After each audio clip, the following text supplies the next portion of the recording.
नमस्कार दोस्तों, उम्मीद है आप लोग अच्छे से होंगे। अगर आप इस चैनल पर नए हैं तो कृपया इस चैनल को सब्सक्राइब कर दें, बेल आइकॉन नोटिफिकेशन पर क्लिक कर दें, वीडियो को लाइक एंड शेयर जरूर कर दें ताकि समय समय पर आपके समक्ष और भी बेहतरीन वीडियोस बनाने का हमें मौका मिलता है। दोस्तों, माननीय सुप्रीम कोर्ट ने आज 10 फरवरी 2023 को 5 जजमेंट्स हैं वो प्रोनाउंस की है। तो पहले हम एक जजमेंट जो है रिपोर्टेबल जजमेंट है उस पर थोड़ा गौर करते हैं। क्या था ये? एक रिट पिटीशन है 148/2023। ये डायरेक्ट रिट पिटीशन है, माननीय सुप्रीम कोर्ट में डाली गई थी, जो कि एक रिपोर्टेबल है। Petitioners versus supreme court of India and others जो है रिस्पोंडेंट्स हैं।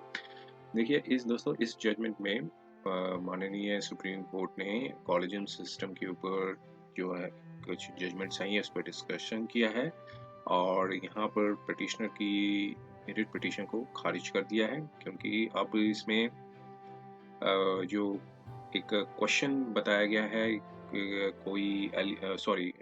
क्वेश्चन बताया गया है, एक एलिवेशन हुआ है था एक क्वेश्चन में कि एलिवेशन ऑफ ए एडिशनल जज इन हाई कोर्ट ऑफ मद्रास।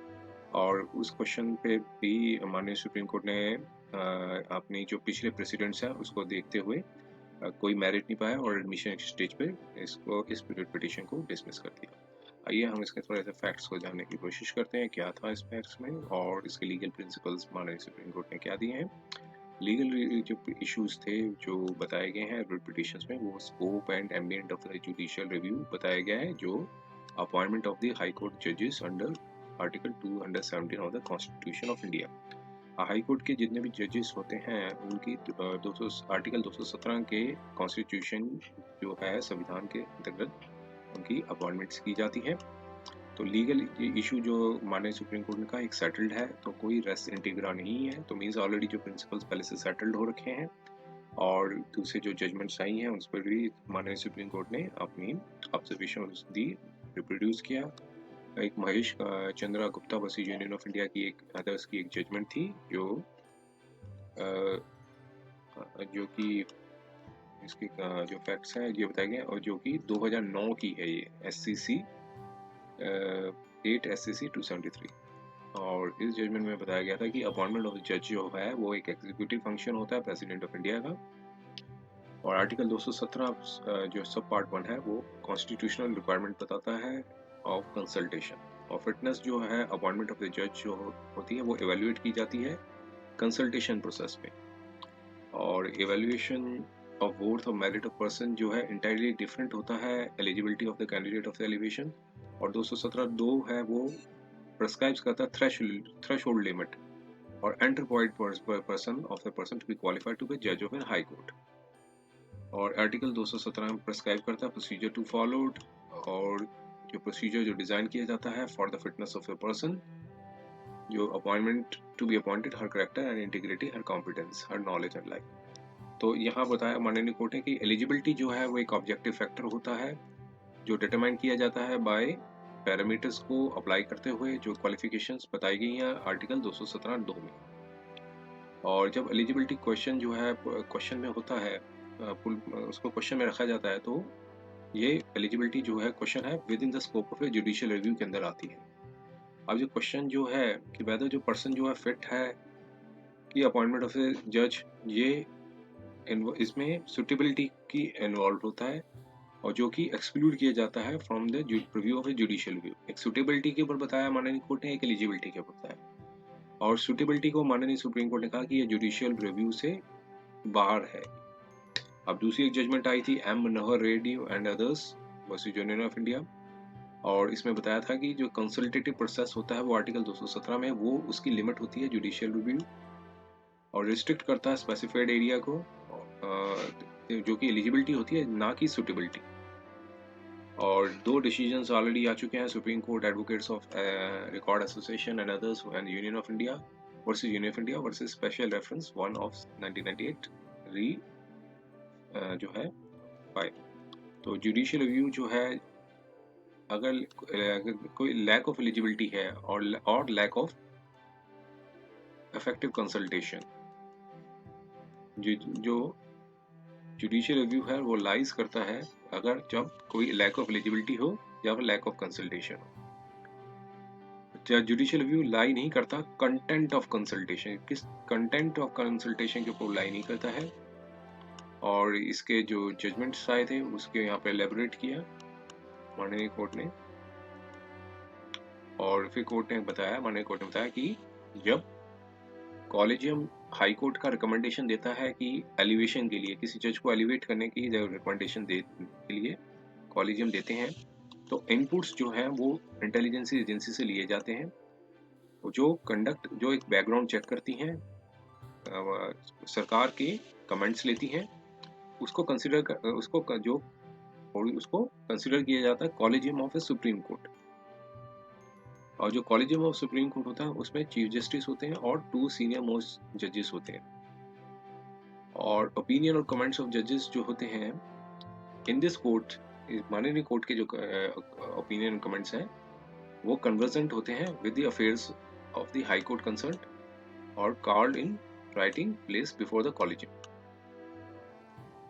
और अब यहाँ पर बताया माननीय कोर्ट ने कि जब हेयरिंग जब हुई तो ये एक्सेप्ट किया गया कि नंबर ऑफ पर्सन जो है वो कुछ पॉलिटिकल बैकग्राउंड के थे जो एलिवेट हो गए हाई कोर्ट के जजेस, जो जजेस के लिए एलिवेट हो गए और सुप्रीम कोर्ट में भी। और ये इट्सेल्फ एक रेलेवेंट कंसिडरेशन है, लेकिन एक एब्सोल्युटली बार नहीं है कि वो अपॉइंटमेंट को रोकते हैं कि एक सुटेबल पर्सन के लिए नहीं है करार किए जाते हैं, ये कोई एब्सोल्यूट बार नहीं है।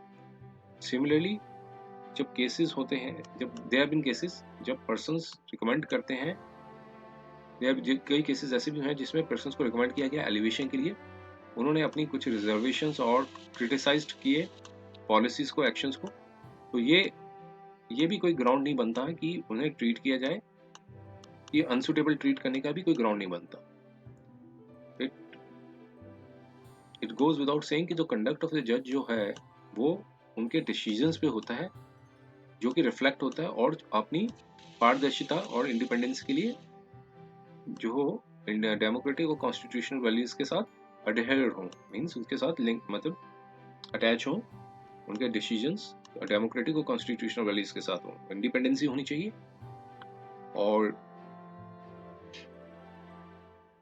ये जरूरी भी है, आवश्यक भी है, क्योंकि जुडिशरी जो है वो होल्ड करती है centre stage in protecting and strengthening democracy, जो डेमोक्रेसी प्रजातंत्र को मजबूत करने के लिए और अपहोल्ड करने के लिए, ह्यूमन राइट्स और रूल ऑफ लॉ को अपहोल्ड करने के लिए।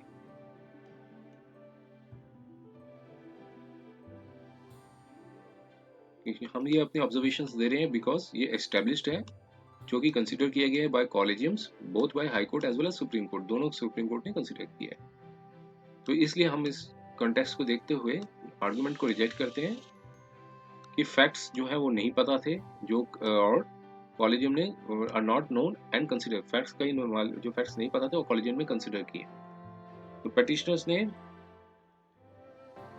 रिप्रेजेंटेशन खुद ही कहा है कि उन्होंने इंक्लोज किया है रिप्रेजेंटेशन को, वह 1 फरवरी 2023 की, जो कि collegium of the high court will bit the collegium of high court and the supreme court. तो ये वो एप्रोप्रिएट नहीं होगा, मतलब डीम्ड ऑन बेसिस एप्रोप्रिएट नहीं होगा कि वो विड्रॉ करें रिकमेंडेशन को और रिकॉल करें देयर डिसीजंस को, ये एप्रोप्रिएट नहीं होगा माननीय कोर्ट के पास कि जो रिकमेंडेशन माननीय कोर्ट ने दी है वो रिकमेंडेशन को विड्रॉ करें और रिकॉल करें। तो हम यहाँ क्लियर करते हैं कि जब एक्सरसाइज करते हैं जुडिशियल रिव्यू, वो जब पावर ऑफ जुडिशियल रिव्यू करते हैं तब वो रिट ऑफ सेरेटरी नहीं दे सकते कि वो इस रिकमेंडेशन को क्वैश कर दिया जाए, जब मैडेनमस की कॉलेजियम को कॉल करें कि अपने अपने सुप्रीम कोर्ट के कॉलेजियम को कॉल करें कि वो अपने डिसीजन को रिकंसिडर करें, क्योंकि ये ऐसे करने से ये कॉन्ट्ररी हो जाएगा, इससे लॉ के अगेंस्ट हो जाएगा, जो रेशो और डिक्टम जो अर्लियर डिसीजंस कोर्ट के आए हैं और उन्हें रेफर किया गया, जो कि हमारे ऊपर भी बाइंडिंग है। कोर्ट ने कहा कि हमारे ऊपर भी बाइंडिंग है, क्योंकि ऑलरेडी कोर्ट्स ने पहले डिसीजन और डिक्टम दे रखे हैं, अब सुप्रीम कोर्ट के ऊपर भी वो सारे डिसीजन बाइंडिंग है।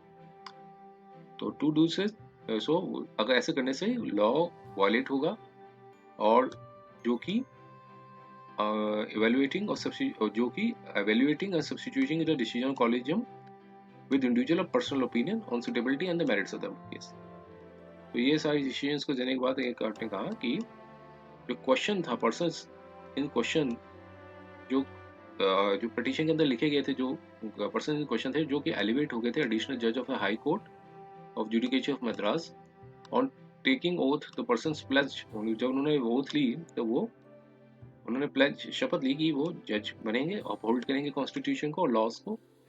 आर्टिकल 51 ए कॉन्स्टिट्यूशन एक ऑब्लिगेशन बनता है हर सिटीजन के ऊपर कि वो और more important on more so on every जज आल्सो, कि वो प्रमोट करें हारमोनी को, स्पिरिट ऑफ कॉमन ब्रदरहुड, और among all transcending religious, linguistic, religion और सेक्शनल डाइवर्सिटीज।